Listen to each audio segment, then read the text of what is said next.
Okay, and next, our ultimate in this section, the API product section. Please, Alan, come to the stage. APIs, how did we get here and where are we going next? Kind of a broad topic to fit into 20 minutes plus questions. So let's see if you can do it, Alan. Yeah, I think the question is going to be tough, but I've done this a few times for API days already, and I go to just to the edge. So we'll see. Okay. We'll Don't jump off that cliff. Thank you. Best. Let's share your screen and take it away, Alan. Okay. Can you see that fine? Yes, but you got to hit play. There you go. You're all good. Go. Okay, great. All right. So, yeah, as I said, I've done this a few times already, not too many. And Marjuka, who many of you probably know, calls this my Back to the Future presentation, right? So get ready. We're going to go very fast back in history and then look forward into the future. So my name is Alan Glickenhouse. I'm with IBM. I'm the digital transformation business strategist, the API business strategist. I do a lot of API days. I've done many of them over the years. I do a lot of one-on-one visits with customers. And when I'm not doing that, I'm writing about it. And so this presentation is based on 2 articles that I wrote, I think earlier this year, that are in this one particular section of the things that I've written.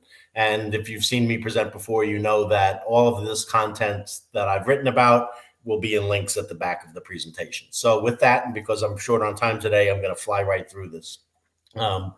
So I'm going to go fairly quickly through history because we experienced that already, right? So as a business strategist, when I get into a customer, they ask me, well, where are things going next? And so when I, think about that and where things are going, I obviously have to look to the past, right? We don't look to the future. We don't know what that's going to be, but we can know what happened in the past, and maybe we can see patterns that will lead us to what the next things will be in the future, right? So that's the agenda for this presentation.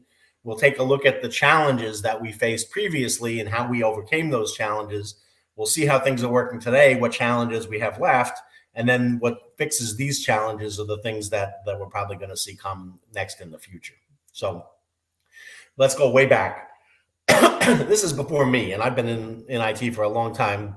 A program exists. It may have some very good value, and somebody else would like to use that program, right? So the question is, how do I get to that program logic that's in this other program? And in the early days, the answer was not easily. That code was often very much bundled between the interface, which was a horrible, ugly-looking thing, and the business logic and the data. And so this led to some very difficult ways to interact with that interface, which we call screen scraping, right? So we could actually put things into a virtual definition of the screen and then have it come back with the answer and read that answer off of the screen.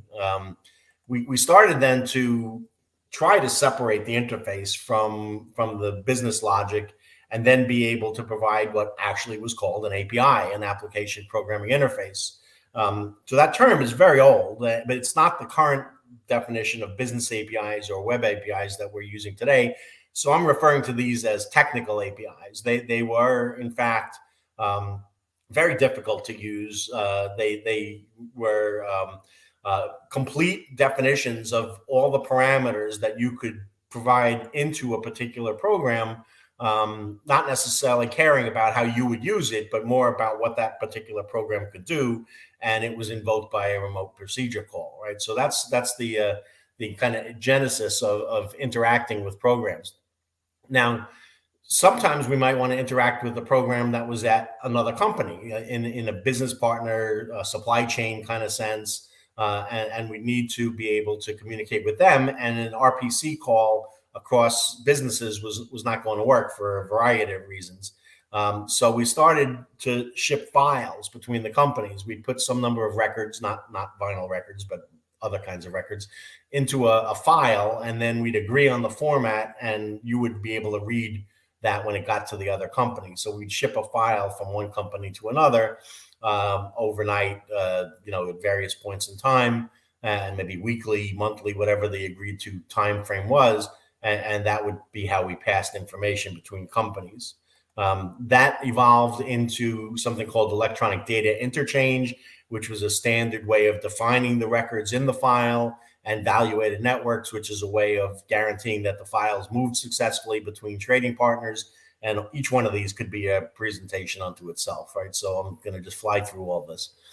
The next challenge we had, even inside our company, was reliability and availability, right? So we started to get applications on a lot of different platforms running across the network. They weren't all on the same system anymore. And so there's a number of places where we could have problems. The network could be down, the application could be down, the system could be down. Any one of these things could cause a problem where when one application wanted to call the other, that it did not get a response. And so we started to introduce messaging middleware, where an application didn't have to worry about the network or the other systems or applications. It just had to worry about putting a message onto a queue, and then that would eventually get to the other system to make the update, right? So messaging provided the assured once and only once delivery. This also allowed us to do pub sub, again, events, which we're talking about a lot nowadays, has a long history way back in pub sub, but also, one-to-one, one-to-many, and many other kinds of routing patterns could be done from this. So great, we've solved a couple of problems, but now each application that references other applications, may have different formats. They may be different definitions of the same concept, like customer or order. We may have, to tailor each one of the calls, and the number of point-to-point integrations between one application and others, as we built more and more applications in our company, became very difficult to manage, and really caused a lot of problems if we ever wanted to upgrade anything, because everything was connected together in what we referred to as our spaghetti infrastructure, right? So from this came a whole bunch of different things. And again, this spanned over a number of years, this all happening, from message brokers, which were a hub and spoke integration pattern that helped us get rid of this. Everything came into the hub and then went out from there. We started to introduce standardized message forms and process-driven integration. Building on top of that, we had the concept of service-oriented architecture, where we would define services using standards, web services typically at the time, had some governance to drive the reuse of those services. We built something called an enterprise service bus architecture, so similar to the hub and spoke where everything came in, but this helped knowing what other things needed it, and all applications connected to that. And it gave us a lot of benefits in the area of allowing for independence between the applications, and then allowing the integration layer to handle all of the transformation and routing and protocol conversions that were necessary to move things around. All right, so that's great. We solved the problem inside, but the problem was still that we have these gigantic services. Like if I have a definition of order or customer, it has everything about an order or everything about a customer. And many times a particular individual application didn't care about everything about that. It wanted to know some specific things about that. So we'd have to get this gigantic ball of stuff passed back to it and then parse through it to figure out where's the information that it particularly needed. Also, the governance, which we liked in the sense that it drove reuse, was a challenge. It took very long. It was hard to get people on board. It was the contradictory challenge of, I want people to reuse this, but I want to make sure that they're not going to use it too much. So that was an issue. And security was something that we didn't even really worry about in the integration layer at that particular time.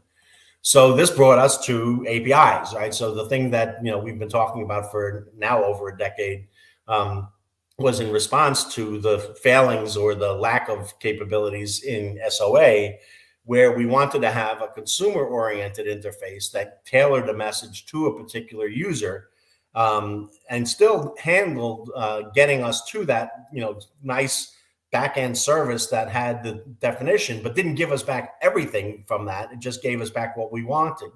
It also helped us with onboarding consumers. So the governance aspect of getting somebody to use the service was eased through developer portals and things like that. And the security aspect that was lacking was handled through a security gateway. So we started to plug some of the holes that were in our SOA environment by adding an API exposure layer on top of the back-end applications that we already had.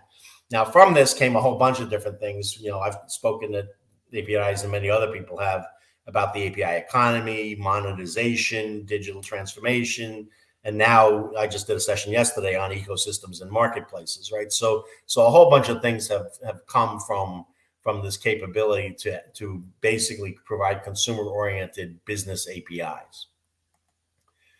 Now, we're not done yet, right? So the next thing that happened is cloud is hitting us and microservices are hitting us. And so we've got these things in different locations and lots of them in the sense of microservices. And so we may need to move things from one place to another in a very frequent situation where there's a lot of parts and a lot of things in a lot of different places. So we moved from this centralized ESB. On top of that, we added the APIs, and now our applications have become microservice architected. So they're in a lot of different places, potentially on the cloud, and coming back to a central location to go through an ESB doesn't make sense to then go back out again into the cloud. So what we started to do was add the microservice capability that we're using for the applications into our integration layer. So now I can still keep the integration separate from the application, but put it in the same location or the right location for where it's needed to connect between the different components in our environment that we need to work with. So we can start to be more agile for not only the applications themselves, but also for the integration capabilities. All right, so now we're at scalability and performance. So with this, I mean, the number of transactions is increasing. Digital transformation is happening. We're getting a lot of partners that we're working with, and so we have to scale this up. And so an API invocation, as the previous speaker is a request response kind of a scenario. And that can drive a lot of transactions on your back-end systems. And, situations like polling, which the previous speaker spoke about for the children asking, are we there yet? Are we there yet? And constantly polling drives up a number of transactions that just aren't really required to finally give the answer, yes, we're there when you get there, right? So instead of constantly polling and doing things with the request response, we can add in the idea of events or asynchronous APIs to move the data to the place that it's needed before it's actually required. And so when the request for information about are we there yet happens, we have the information there ready to use. And so it offloads a lot of the transactions from the back end, pushing them out as the changes happen to the place where they're required, right? So events or asynchronous APIs is a way that we've handled that. All right, so taking a breath, I'm going to ask you a rhetorical quiz question. I would ask this if we were in person to, shout out some answers. But I've discussed a whole bunch of integration capabilities in a very short time. Screen scraping, file transfer, EDI, messaging, application integration, SOA, business APIs, events, all these things are things that I just referenced. And what could we tell about this full list of integration capabilities that I just spoke about? And the answer is, since you can't tell me, they're all still in use today. Every single one of these things is still being used.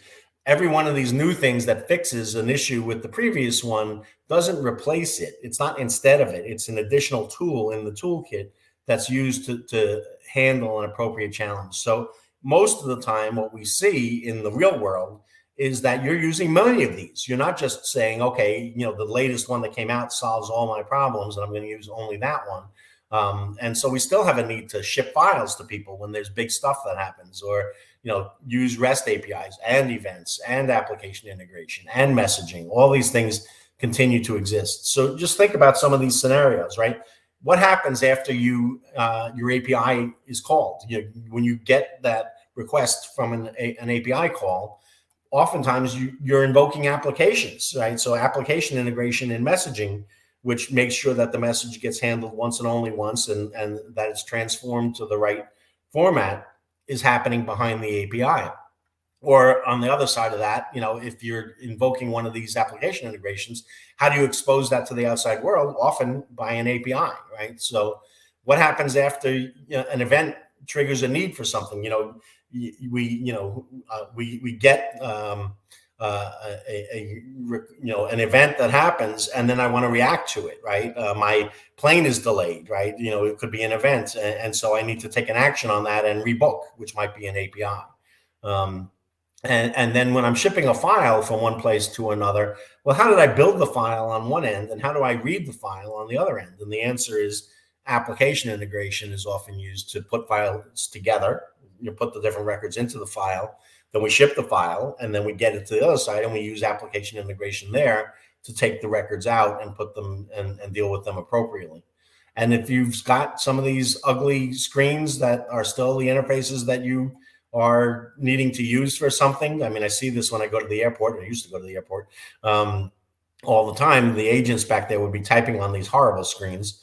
We can now use things like RPA, robotic process automation, which is a very hot item right now for accessing applications that still require screen scraping. So all of these things, while coming out over time, over the last several decades, are still in use today.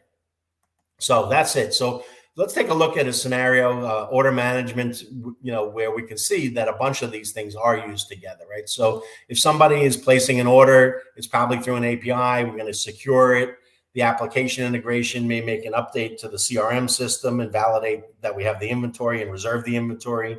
Then they place the order in the ordering system, and then they send the bill, to finance to do the billing, and logistics to do the shipping. And as things are shipped or getting ready for ship, there might be events that are issued that lets the consumer know that these things are happening. So all these things work together in many different scenarios, including the bad scenario here where a bad guy is coming in trying to break your systems, and we secure that and make sure that they don't get in either, right? So many times your solutions are going to have multiple or varied styles of integration. All right, so I mentioned digital transformation coming out of APIs, and events are helping here as well. I've done whole sessions here at API Days on digital transformation and other topics. And so there's a lot that goes into this, and I just don't have the time in this session to do that whole session as well. But around this whole idea of digital transformation is the idea of forming ecosystems to help with a particular customer solution, right? So customers want to do something, and it often requires what your company does, but also what other companies do, put together into a solution. And that, of course, in your environment may mean that you have things that are on the cloud, things that are using APIs, things that are using microservices, maybe AI. And the same thing is happening in their company, where they're putting things, the partner companies that you're creating the ecosystem with. So there's a lot of things that have to be integrated together across a wide variety of locations and technologies to do that. And we've had a challenge in the area of integration, not necessarily meeting this need, right? Because the whole digital transformation thing is wanting to happen very fast and very big. And a lot of them are not working well because we're just not getting the capability to do all the integrations that we need well. And so that's the next challenge that we need to deal with. And so in order to scale up the amount of integration that we can do to handle digital transformation, we have to move from this centralized group of very highly skilled people, you guys, who are the only ones in the world who can do this, to allowing more people to be able to do it. We need to be able to become more agile and move this out. We have to have an architecture that supports that. We have to have the technology that supports that. And so some of the things that we've spoken about, the APIs, the events, the microservices, are going to be used, but we have to put some things in place that make it more accessible for more people to do this than just our highly skilled group of integration specialists. And it's not to say that the integration specialists are going away, but we need them to focus on the difficult problems and the governance and the things that are needed to drive this out to the larger audience that we need to do this. So the next challenge is the need for integration is increasing, and we need to be able to scale the ability to deliver this. So looking into the future, that's the challenge that we have to fix. And so what I think is going to happen here is we need to do something to allow less people who are less focused on integration to do integration. And we can do that in a number of ways. We can do that by automating the things that they have to do, so that we remove steps, and stop them from being manual when possible, and reduce the need for potential errors. And you can use artificial intelligence to learn from the experts and the experienced people and recognize common patterns on the way we want to do things and drive this into the way other people will do it in the enterprise. So the combination of automation and artificial intelligence and things that we do to govern appropriately using this will allow us to meet the need to drive the number of people who can do integration to a larger number to meet the needs for digital transformation. So in IBM, I'm not doing a sales pitch here. We focused on those particular things. So we have something called the Cloud Pak for Integration, which has all of the integration capabilities in it, from API to events to messaging to application integration, security, file transfer. Everything is in there. And it's all based on a foundation of capabilities around automation and artificial intelligence.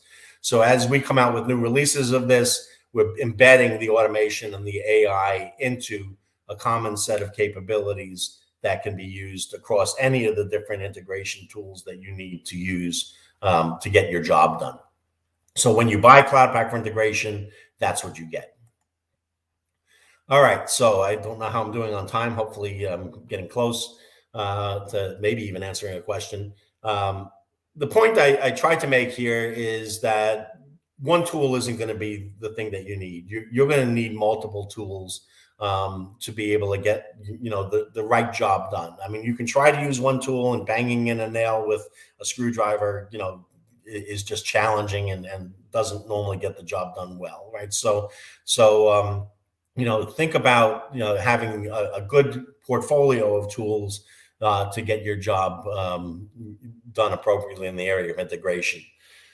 Recognize that good integration patterns never die. You just add more is kind of what I've been saying. We just keep enhancing the number of tools and the better tools to do new things. And each one of the tools solves a problem. So don't think that the next tool along is going to solve the problem that the previous one did. It's just going to add a solution to the next issue that we have. So as you're thinking about moving forward to digital transformation, what's holding you back, right? What are the constraints? What kinds of integration capabilities do you need? And think about how automation and AI might be able to move you forward in that area. So with that, I think I'm done. Obviously, I could do this session again next year, and we'll have the next item, or 2 years from now, and we'll have the next item in the list of integrations that have come out to solve the next set of problems. So I mentioned at the beginning that I have my content at the back, and you will get this, and you can see there are 3 slides of links to different things. The presentation that I just did is focused on these bottom 2 on the first page. So good integrations patterns never die. You just add more, and a perspective on current integration scenarios and what might follow. So if you read those, you'll get a less breathless version of this particular content. All right. Great. Jennifer, thank you. Please share in the chat the link to those resources, because that's usually they make it available on the API Days site. So okay, awesome. So, yeah, that's yeah. I think what was most important to take away from that for me was that if APIs are the backbone and connector of the future, which they are, we need more people to be able to create them, and less specialization. We still need that specialization to work on the problems they want to work on. They don't want to work on the simple stuff anyway. The whole point of AI is for us to reach our creative potential. Exactly. Yeah. Thank you so much, Alan. And thank you everyone for joining.